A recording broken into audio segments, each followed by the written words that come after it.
Hello students, আমি তোমাদের চিন্ময় sir. চলছিল আমার পলিটির ঝুঁকেগা নেই সিরিজ। তো দেখো, অলরেডি আমি প্রচুর অনেকগুলো ভিডিওর মাধ্যমে আমি তোমাদের প্রত্যেকটা চ্যাপ্টার ধরে ধরে তো আমি এমসিকিউ সলভ করে যাচ্ছি। তাই ইউনিয়ন পর্যন্ত আমার পুরো কমপ্লিট হয়ে গেছে, ঠিক আছে। তো আজকের আমি তোমাদের এমার্জেন্সির উপরে, এরপরে আমি যেহেতু বলেছিলাম এরপরে নেক্সট দিন এমার্জেন্সি করাবো, তো এমার্জেন্সির উপরে যা যা এমসিকিউ আসতে পারে, যেগুলো খুব ইম্পর্ট্যান্ট, বিভিন্ন পরীক্ষায় এসছে, সেগুলো আমি দেখছি, ঠিক আছে। তোমাদের সঙ্গে আলোচনা করিয়ে দিচ্ছি একটু ডিটেলসে। তো তোমরা একটুখানি নোট ডাউনও করে নিতে পারো, তোমাদের কিন্তু পরীক্ষার জন্য কিন্তু খুবই ইম্পর্ট্যান্ট। চলো, বলছে under which article of the constitution is the president's rule promulgated in any state in India. বলছে কোন আর্টিকেলে প্রেসিডেন্টস রুল জারি করা হয়, ঠিক আছে। জানতে WBCS মেন্স 2021 সালেও প্রশ্নটা ছিল। আনসার কী হবে? Article 356 is the right answer. আচ্ছা দেখো, আর্টিকেল 356-এ কিন্তু আছে কি, অ্যাকচুয়ালি প্রেসিডেন্টস রুল কথাটা কিন্তু লেখা নেই, ঠিক আছে। যেই কথাগুলো বলছে একটু মন দিয়ে শুনবে। আছে failure of constitutional machinery of a state. কোনো একটা রাজ্যের যদি কনস্টিটিউশনাল মেশিনারি ফেল হয়, তাহলে সেই জায়গায় কী করতে পারে না, প্রেসিডেন্ট অ্যাকচুয়ালি যখন রুল করে, এই কারণে popularly known as presidents rule, ঠিক আছে। আচ্ছা, যেহেতু কনস্টিটিউশনাল মেশিনারি ফেল করার জন্য সেখানে এমার্জেন্সি জারি করা হয়, তাই এটাকে অন্যভাবে এটাকে কনস্টিটিউশনাল এমার্জেন্সিও বলা হয়, ঠিক আছে। এটাকে কনস্টিটিউশনাল এমার্জেন্সিও কিন্তু বলা হয়। তাহলে স্টেট এমার্জেন্সি, প্রেসিডেন্ট রুল, ঠিক আছে, বা কনস্টিটিউশনাল এমার্জেন্সি একই জিনিস, ওকে, অসুবিধা নেই কোনো। এবং failure of constitutional machinery of a state, এই সব কটা কথাই কিন্তু মাথায় রাখবে, সব কটাই ভেরি মাচ ইম্পর্টেন্ট। আর্টিকেল 326-এ কী আছে, যে আমরা ভোট টোট দিতে পারি, ঠিক আছে, ইউনিভার্সাল অ্যাডাল্ট সাফরেজ।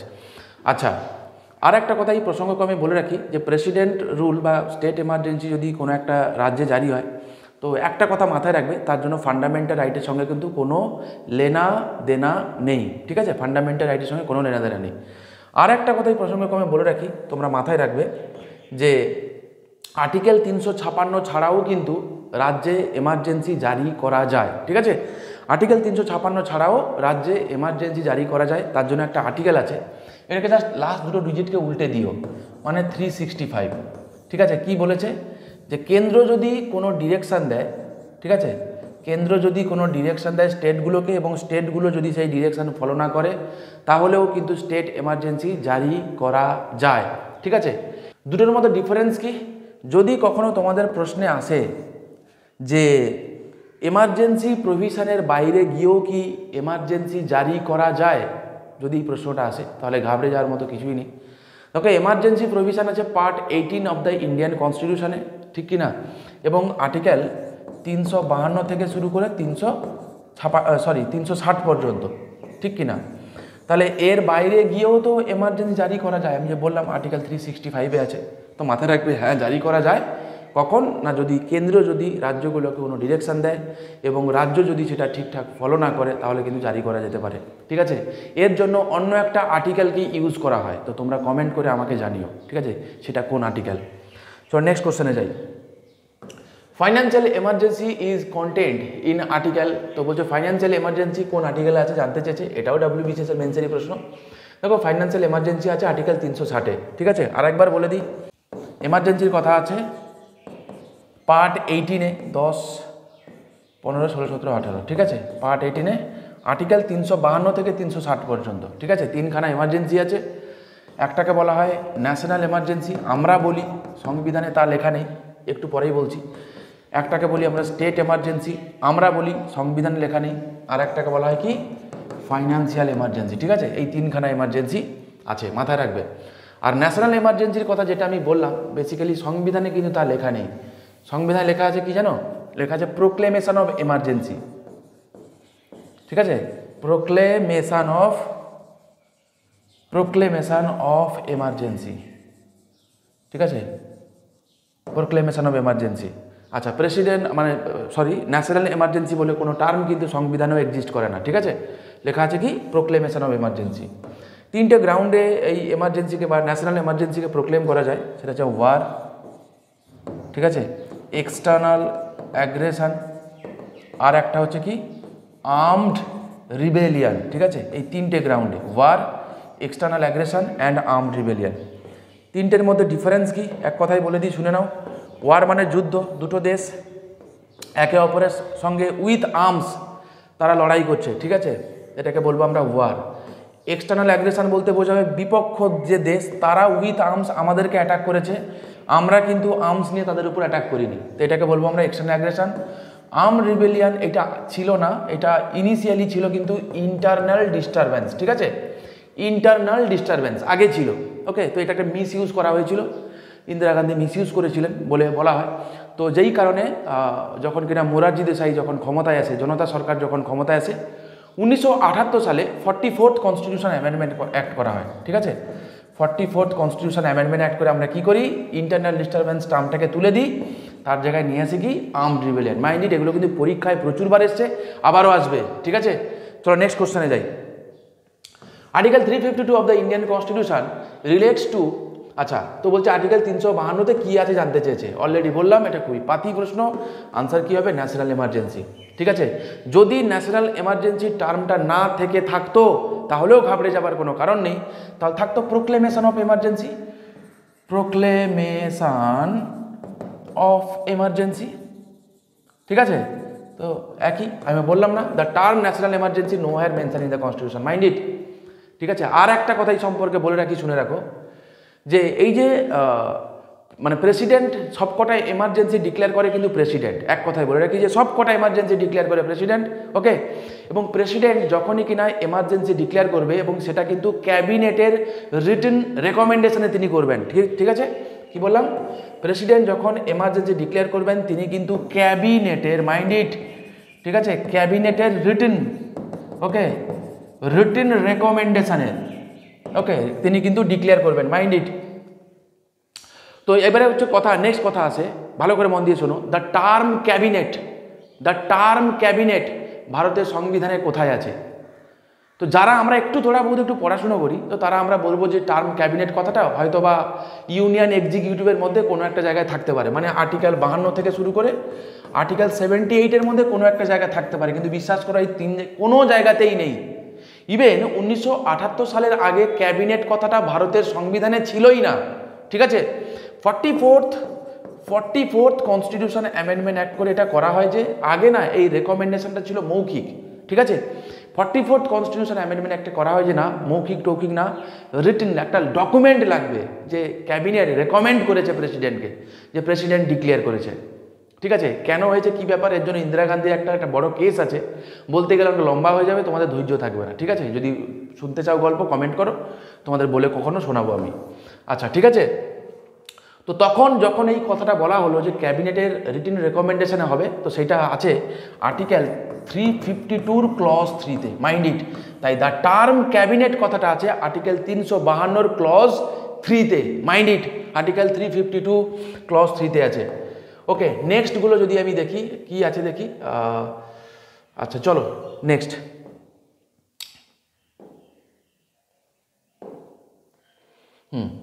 কি বলছে, the president can proclaim emergency on the written advice of, দেখেছো তো, তাহলে প্রোক্লেমেশন অফ এমার্জেন্সি মানে আমি বললাম কি যে ন্যাশনাল এমার্জেন্সি, ঠিক আছে। তাহলে বলছি the president can proclaim emergency on the written advice of, তাহলে আনসার কী হবে, তাহলে আনসার হবে ইউনিয়ন ক্যাবিনেট, ঠিক আছে। কত নম্বর আর্টিকেল আছে আবারও একবার বলে দিই নাও, আর্টিকেল 352 ক্লজ 3-তে আছে, ঠিক আছে। এই ভিডিওগুলো সবকটা তোমরা দেখে যেতে পারো না, আমি গ্যারান্টি দিতে পারি, WBCS মেন্স দাও প্রিলি দাও, কোশ্চেন কমন না পেলে আমায় ফোন করো, ঠিক আছে। ফোন নাম্বার লিখে দিচ্ছি আমি, ওকে, 8773 নাও কল করো আমাকে।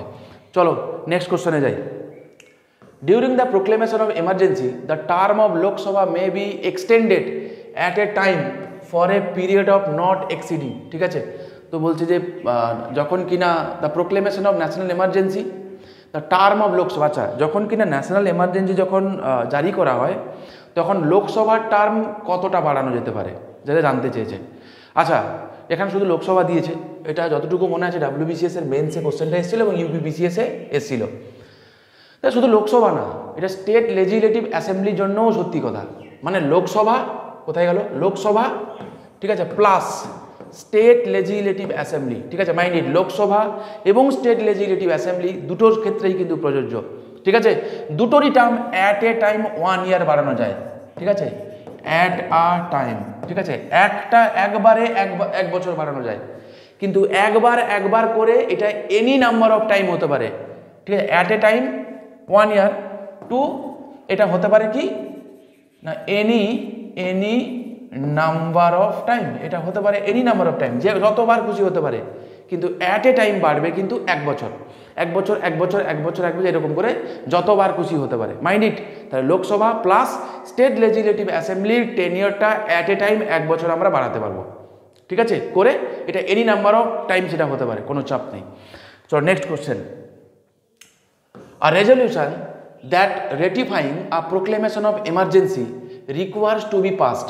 আচ্ছা, তো বলছি যে ন্যাশনাল এমার্জেন্সি যখন আমরা পাস করব, ঠিক আছে, তো তার জন্য আমাদেরকে কিভাবে পাস করাতে হবে জানতে চেয়েছে। দেখো প্রোক্লেমেশন অফ এমার্জেন্সি বুঝে নিও, হ্যাঁ, আবার মাথায় যাও না হয় প্রোক্লেমেশন অফ কোন এমার্জেন্সি, তা নয়, প্রোক্লেমেশন অফ এমার্জেন্সি মানেই কিন্তু ন্যাশনাল এমার্জেন্সি। ওকে, আচ্ছা কি করতে হবে দেখো, এক কথাই বলে দিই, 3খানা এমার্জেন্সির কথাই বলে দিই, হ্যাঁ, কারণ মানে ভালো করে শুনে নাও, তারপরে আনসার কী হবে না আমি দেখছি। যদি ন্যাশনাল এমার্জেন্সি হয় তাহলে কী হবে, যদি স্টেট এমার্জেন্সি হয় তাহলে কী হবে, যদি ফাইন্যান্সিয়াল এমার্জেন্সি হয় তাহলে কী হবে। এক কথায় বলে দিই, এমার্জেন্সি রিলেটেড অলরেডি একটা ভিডিও আমার ইউটিউবেই আছে, তোমরা চাইলে দেখে নিতে পারো। এই রিলেটেড যা কোশ্চেন কুচবি দে, ঠিক আছে, কোনো চাপ নেই, আরামসে হয়ে যাবে, কথা দিলাম। ন্যাশনাল এমার্জেন্সিকে পাস করানোর জন্য বোথ দ্য হাউস সেপারেটলি 2/3 মেজরিটিতে পাস করাতে হবে, ঠিক আছে, 2/3 মেজরিটিতে। আপাতত এটা শিখে রাখো, লোকসভা রাজ্যসভা, ঠিক আছে, 2/3 মেজরিটিতে পাস হতে হবে।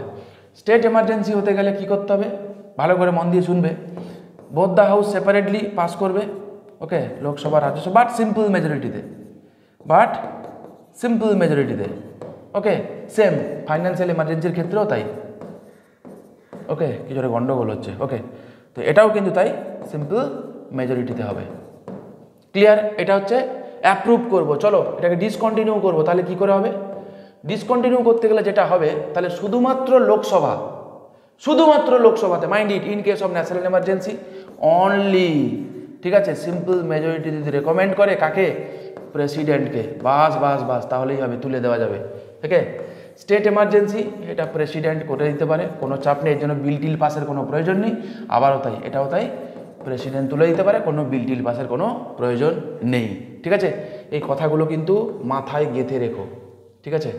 তো জানতে কি চেয়েছে, তাহলে অ্যাকর্ডিং টু কোশ্চেন আনসার কী হবে তাহলে, by each house of the parliament in separate sittings with majority of total membership of each house and by majority of not less than 2/3 members present and voting, ঠিক আছে। Basically এর মানে না একটু অন্যরকম, ঠিক আছে। আমি শুধু মেজরিটিগুলো একদিন করাবো, এই কারণেই বলেছিলাম যে আপাতত তোমরা এইটুকু জেনে রাখো, এর মানে কিন্তু অন্য কিছু, শুধুমাত্র 2/3 মেজরিটি নয়, এক্সট্রা কিছু আছে, ঠিক আছে, কী আছে না আছে আমরা পরে বুঝে নেব, ঠিক আছে, চাপ নেই কোনো, তো মাথায় রেখো, খুবই ইজি আছে, কোনো ব্যাপার নেই। চলো নেক্সট কোশ্চেন,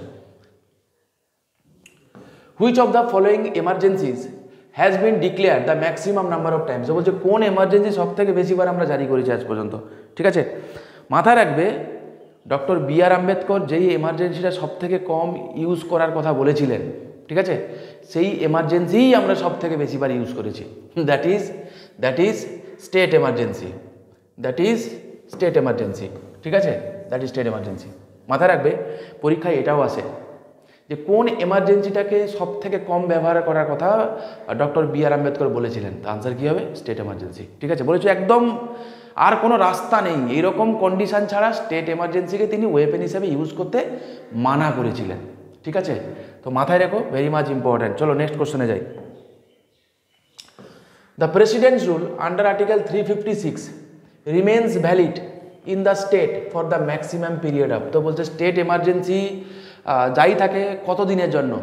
দেখো এখানে যেহেতু পরিষ্কার করে কিছু বলে দেয়নি, কি বলে দেয়নি, অ্যাট এ টাইম নাকি ম্যাক্সিমাম, জানতে তো চাইনি। তাহলে অপশানগুলো দেখি, 6 মান্থস, 1 ইয়ার, 9 মান্থস, 2 ইয়ার্স। তাহলে যেহেতু আমাকে কিছু মেনশন করে দেয়নি, অ্যাট এ টাইম নাকি ম্যাক্সিমাম পিরিয়ড অফ টাইম জানতে চাইনি, তো তাই তো বলেছে president rule under article 356 remains valid in the state, হ্যাঁ, for the maximum period of. আচ্ছা এখানে ম্যাক্সিমাম পিরিয়ড অফ বলেছে, দেখো একটা কথা শোনো, ম্যাক্সিমাম পিরিয়ড অফ বলেছে, তাহলে দুটো কথা বলবো, ভালো করে মন দিয়ে শুনবে। State emergency at a time, ঠিক আছে, 6 মাস যাই থাকতে পারে, এরকম 6 মাস করে 6টা টার্ম হতে পারে, ঠিক আছে, 6খানা টার্ম হতে পারে, মানে 3 বছর, ম্যাক্সিমাম 3 বছরের জন্য জারি করা যায়, নট মোর দ্যান দ্যাট। তার বাইরে যদি স্টেট এমার্জেন্সি জারি করতে হয় তাহলে যেটা করতে হবে সেটা হচ্ছে কনস্টিটিউশন অ্যামেন্ডমেন্ট করতে হবে, like 59th constitution amendment act. আশা করি মনে আছে, পাঞ্জাবে স্টেট এমার্জেন্সিকে আমরা কন্টিনিউ করেছিলাম বিয়ন্ড 3 ইয়ার্স, ঠিক আছে। আচ্ছা, কিন্তু এখানে ম্যাক্সিমাম পিরিয়ড বলেছে, অথচ এখানে 3 বছর অপশানে নাই, তা বুঝতে পারছি জানতে চেয়েছে অ্যাকচুয়ালি কি 6 মান্থ। বেসিক্যালি এই কোশ্চেনটা গঠনগতভাবে গন্ডগোল আছে, ঠিক আছে, বাট অ্যাকর্ডিং টু অপশানগুলো দেখে বোঝাই যাচ্ছে A will be the right answer. চলো নেক্সট কোশ্চেনে যাই। The president can declare emergency on ground of the breakdown of constitutional machinery in the states. ভালো কথা, অসুবিধা নেই। জানতে কি চেয়েছে? Only on the receipt of report from the governor of the state to this effect. আচ্ছা, বুঝতে পেরেছি। বলেছে যে স্টেট এমার্জেন্সি জারি করতে পারে প্রেসিডেন্ট, তো কার অ্যাডভাইসে? একটা কথা মাথায় রাখবে, এক্ষেত্রে প্রথম অপশানটা পড়লে তোমাদের মনে হবে ঠিকই আছে, ঠিক আছে, যে গভর্নরের অ্যাডভাইসে প্রেসিডেন্ট জারি করে দেবে। কিন্তু একটা কথা মাথায় রাখবে, ওখানে লেখাই দেবে গভর্নর অর আদারওয়াইজ। আদারওয়াইজ মানে অন্য যে কোনো সোর্স থেকে, অন্য যে কোনো সোর্স থেকে প্রেসিডেন্ট যদি স্যাটিসফাইড হয় যে হ্যাঁ কোনো একটা রাজ্যে তার কনস্টিটিউশনাল মেশিনারি ফল করেছে, ব্রেকডাউন করেছে, বাস তাহলেই হবে president can declare state emergency, ঠিক আছে। তাহলে প্রথমটা তো আমার হবেই না। বি বলছে even without a receipt of a report from the governor if he is satisfied that situation has arise in which the government of the state cannot be carried on in accordance with the constitution. Next বলছে কি, if the council of minister of the state হবে না, if the speaker of the state, তাহলে হবেই না, তাহলে answer কি হবে? তাহলে B is the right answer, ঠিক আছে। শুধুমাত্র গভর্নর নয়, governor or otherwise, mind it, governor or otherwise, ঠিক আছে। আচ্ছা নেক্সট চলো। A proclamation of emergency must be placed before the parliament for its approval, ঠিক আছে। আচ্ছা, তা বলছে proclamation of emergency must be placed, তাহলে জানতে চেয়েছে মোটামুটি যে প্রোক্লেমেশন অফ এমার্জেন্সি মানে কি, ন্যাশনাল এমার্জেন্সি পার্লামেন্ট থেকে অ্যাপ্রুভাল মানে অ্যাপ্রুভ করাতে হবে কত দিনের মধ্যে। দেখো ক্যাবিনেটের রিটিন রেকমেন্ডেশন দিয়ে দিল, প্রেসিডেন্ট ডিক্লেয়ার করে দিল এমার্জেন্সি, কিন্তু বললাম এমার্জেন্সিকে তোমাকে তো অ্যাপ্রুভ করাতে হবে পার্লামেন্টের দুটো হাউস থেকে, মানে ন্যাশনাল এমার্জেন্সির কথা বলছি সেপারেটলি 2/3 মেজরিটিতে। কিন্তু তার আগে কতদিন একটা ওয়েটিং পিরিয়ড থাকবে পার্লামেন্টের বিলটা ওঠার আগে, ঠিক আছে। একটা কথা বলি মাথায় রাখবে, 122 ন্যাশনাল এমার্জেন্সির ক্ষেত্রে সেটা 1 মাস, স্টেট এমার্জেন্সির ক্ষেত্রে 2 মাস, ফাইন্যান্সিয়াল এমার্জেন্সির ক্ষেত্রে 2 মাস, ঠিক আছে। তাহলে কি, তাহলে আনসার কী হবে? তাহলে 1 মাস, ঠিক আছে। এক্ষেত্রে আবার একটা প্রোটোকল আছে, শুনে রাখো, যদি এরকম কখনো কেস হয়, ঠিক আছে, যে দুটো হাউস থেকেই তো পাস করাতে বলেছে, ধরে নাও দুটো হাউস রাজ্যসভা সেশানে আছে, লোকসভা নট ইন সেশন হতে পারে, অথচ প্রেসিডেন্ট আজকের দিনে দাঁড়িয়ে ধরে নাও আজকে 1 তারিখে, ধরে নাও 1 মার্চ ধরে নাও, ঠিক আছে, ধরে নাও 1 মার্চ প্রেসিডেন্ট ডিক্লেয়ার করে দিল, তো হিসাব মতো উইদিন 1 এপ্রিল তোমাকে এটাকে পাস করাতে হবে দুটো হাউস থেকে। কিন্তু এই 1 মাসটা কাউন্ট করা হবে কখন জানো? যখন দুটো হাউস একসঙ্গে থাকবে এই রকম কন্ডিশানে। কি যদি এইরকম হয় যে একটা হাউস সেশনে আছে, মানে রাজ্যসভা সেশনে আছে, লোকসভা নেই, তাহলে সেক্ষেত্রে কি করা হবে? রাজ্যসভা থেকে বিলটা পাস করিয়ে প্রেসিডেন্ট নিজের কাছে রেখে দেবে। ভালো করে শোনো, তারপরে কি বিলটা পড়ে থাকলো, যেদিন লোকসভা সেশনে আসবে সেই দিন থেকে 1 মাস কাউন্টডাউন শুরু হবে, ঠিক আছে। তাহলে ওই 1 মাসের মধ্যে লোকসভা থেকে বিলটাকে পাস করাতে হবে, ওইটা পাস করার পর 6 মাস জারি থাকবে, ঠিক আছে। তো এইগুলো একটুখানি মাথায় রাখো, একটু ডিটেলসে জানতে চাইলে এগুলো একটুখানি লাগে। নেক্সট চলো, with the approval of the parliament the national emergency can be continued for, ঠিক আছে। তো বলছে কি with the approval of the parliament, পার্লামেন্টের অ্যাপ্রুভাল নিয়ে ন্যাশনাল এমার্জেন্সি কতদিন জারি থাকতে পারে। আচ্ছা শুনে রাখো ভালো করে, বলছে ম্যাক্সিমাম পিরিয়ড অফ 3 ইয়ার্স হবে না, ম্যাক্সিমাম পিরিয়ড অফ 1 ইয়ার হবে না, ঠিক আছে, অ্যান্ড ইনডিফাইনাইট পিরিয়ড, ঠিক আছে। This is the right answer. শুনে রাখো, বলছে national emergency at a time 6 মাস জারি থাকে। Once again, at a time 6 মাসই জারি থাকবে, লাইক স্টেট এমার্জেন্সি। কিন্তু স্টেট এমার্জেন্সি যেখানে 3 বছরের বেশি জারি করা যাচ্ছিল না আমরা দেখেছিলাম, কিন্তু ন্যাশনাল এমার্জেন্সি 6 মাস করে এটা এনি নাম্বার অফ টাইম হতে পারে, কোনো চাপ নেই, ঠিক আছে। তাহলে এর কোনো আপার লিমিট টিমিট কিছু নেই, কিন্তু অ্যাট এ টাইম 6 মাস, 6 মাস পেরিয়ে গেলে আবার নতুন করে বিল পাস করাতে হবে, 2/3 মেজরিটি সেপারেটলি পাস হলো, আবার 6 মাস, এরকম করে করে এটা এনি নাম্বার অফ টাইম হতে পারে। তাই এখানে an indefinite period of time will be the right answer, ঠিক আছে। আচ্ছা, নেক্সট কোশ্চেন চলো। Which one of the following changes is not affected during the natural emergency? তো বলছে ন্যাচারাল এমার্জেন্সি সময় কোনটা হয় না, ঠিক আছে, কোনটা হয় না সেটা জানতে চেয়েছে। আচ্ছা দেখো তো, বলছে the fundamental rights of the citizen can be suspended, তো এটা তো হয়, ঠিক আছে। এই সম্পর্কে একটু ডিটেলসে কয়েকটা কথা বলে দিই, শুনে রাখো, ওকে। তোমরা কিন্তু পারলে ওই ন্যাচারাল এমার্জেন্সির ভিডিওটা দেখে নিও, তোমাদেরই উপকার হবে। এক্ষেত্রে দুটো আর্টিকেল বলবো, একটা হচ্ছে আর্টিকেল 358, একটা হচ্ছে আর্টিকেল 359, ঠিক আছে। আর্টিকেল 358 এটা বলে যদি এক্সটার্নাল এমার্জেন্সি হয়, মানে war, external aggression plus armed rebellion, বলেছিলাম তো আমি, এই দুটোকে আমরা বলি কি, এই দুটোকে আমরা বলি এক্সটার্নাল এমার্জেন্সি, কারণ এক্সটার্নাল ফ্যাক্টরগত কারণে এই এমার্জেন্সিটা ডিক্লেয়ার করা হয়, ঠিক আছে। আর এটা যেহেতু ইন্টারনাল ফ্যাক্টর, আর্মড রিবেলিয়ন, একদম উইথ আর্মস যদি দেশে যদি ঝামেলা হয়, তাহলে সেক্ষেত্রে এমার্জেন্সি জারি করা হয়, তো সেটাকে ইন্টারনাল এমার্জেন্সি বলি। যদি এক্সটার্নাল এমার্জেন্সি জারি করা হয়, ভালো করে মন দিয়ে বুঝে নেবে, তাহলে আর্টিকেল 358 অটোমেটিক্যালি লাগু হয়, ঠিক আছে। আর্টিকেল 358 অটোমেটিক্যালি লাগু হয়, অটোমেটিক্যালি, হ্যাঁ। যেইটা আর্টিকেল 19 অনলি কি করে, কমপ্লিটলি সাসপেন্ড করে, কমপ্লিটলি কি করে, কমপ্লিটলি সাসপেন্ড করে দেয়, শুধুমাত্র 19কে, বাকিগুলোকে কিন্তু নয়। মনে রাখবে কি করে, তো এখানে 9 আছে, এখানে 9 আছে, দেখো, তাই এটা একই জিনিস হবে না আর কি, তো আগেরটাই হবে। তাহলে এইটা বোঝা যদি হয়ে থাকে, তাহলে চলো এবার নেক্সট কথায় যাই। যদি যদি ন্যাশনাল এমার্জেন্সি যদি নর্মাল জারি হলো, ঠিক আছে, বাকি এমনি নর্মাল অর্ডিনারি যে কোনো কারণেই হোক, আমি পুরোটাই নিলাম, ঠিক আছে। তাহলে এক্ষেত্রে আর্টিকেল 359 কথা যদি আমি বলি, তাহলে সেক্ষেত্রে কি করা হয়, ভালো করে মন দিয়ে শুনবে। এটা আর্টিকেল 20 এবং আর্টিকেল 21 ছাড়া রিমেনিং যে কোটা ফান্ডামেন্টাল রাইটস আছে, তাদের এনফোর্সমেন্ট ক্যান বি সাসপেন্ডেড। কি করা হয়, তাদের এনফোর্সমেন্ট সাসপেন্ড হয়ে যায়। ডিফারেন্স কি, what is the suspension of fundamental right and what is the suspension of enforcement of fundamental right.